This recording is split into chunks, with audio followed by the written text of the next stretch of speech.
पत्र गीता भगवान का 16। भगवान को विद्वता प्यारी नहीं है, पर हृदय की शुद्धता और प्रेम प्यारा है। प्यार से अधिकार भी अच्छा लगता है, पर प्यार रहित वैदिक स्तुति भी अच्छी नहीं लगती। भगवान कृष्ण की द्वारिका में जब भट्ट लोग स्तुति और महिमा करते थे तो वो बोले, चाहे तुम कितनी भी मेरी महिमा करो, पर ब्रज की गालियों और तानों में जो रस है उसका वर्णन शेष शारदा भी नहीं कर सकते। ऐसी बंशी को आग लगे जिसने घर छुड़ा दिया। पेड़ को पत्तों की जरूरत और परवाह नहीं है क्योंकि एक गिरा तो दूसरा हरा पत्ता फिर आ जाएगा, पर पत्ते अगर पेड़ से झड़कर गिर जाएं तो सूख सड़ जाएंगे। इसी तरह भगवान के विराट स्वरूप से अगर अलग हो गए तो परिच्छिन्न जीव अपने को छोटा समझेगा और सूख जाएगा, पर विराट स्वरूप से जुड़ा रहेगा कि मैं भी वही हूँ, तो सदा ही हरा रहेगा। अपनी हस्ती को अगर अलग समझते हैं और हद में रहते हैं तो दुखी सुखी और खाली हो जाएंगे, पर गोविंद से जुड़े रहेंगे तो हरे भरे रहेंगे।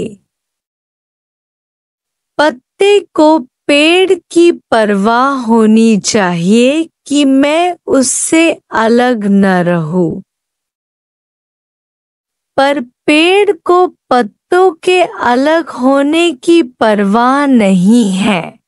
दूसरों की बुराइयों और पापों को भले बख्शो, पर अपने मन की हरकत को कभी भी न सहो, वो बख्श देने के लायक नहीं है। मन के ऐबों पर दया करने का मतलब है सांप को दूध पिलाना। गहना सुंदर होता है सुनार की कारीगरी से, उसमें औजारों का क्या काम। ऐसे ही इंद्रियों से अगर खराब कर्म करते हो तो दोष तुम्हारा है, न कि इंद्रियों का। जेवर अगर खराब बनते हैं तो दोष न तो सोने का है और न औजार का होता है, पर सुनार का होता है। अर्धांग का रोग उसे कहते हैं जिसमें आधा अंग ठीक है आधा खराब। एक वैराग्य हो पर ज्ञान न हो, उसे अर्धांग का रोग कहते हैं। 2 कहनी हो पर रहनी न हो, उसे अर्धांग का रोग कहते हैं। 3 संन्यास हो पर त्याग न हो, उसे अर्धांग का रोग कहते हैं। 4 ब्रह्मा श्रोत्री होने पर ब्रह्मा नेष्ठी न हो, उसे अर्धांग का रोग कहते हैं। 5 धन कमाना जानता है पर खर्च न करे, उसे अर्धांग का रोग कहते हैं। 6 सेवा लेता है पर करना नहीं जानता उसे अर्धांग का रोग कहते हैं। जैसे स्थूल शरीर का अर्धांग है वैसे सूक्ष्म शरीर का भी है।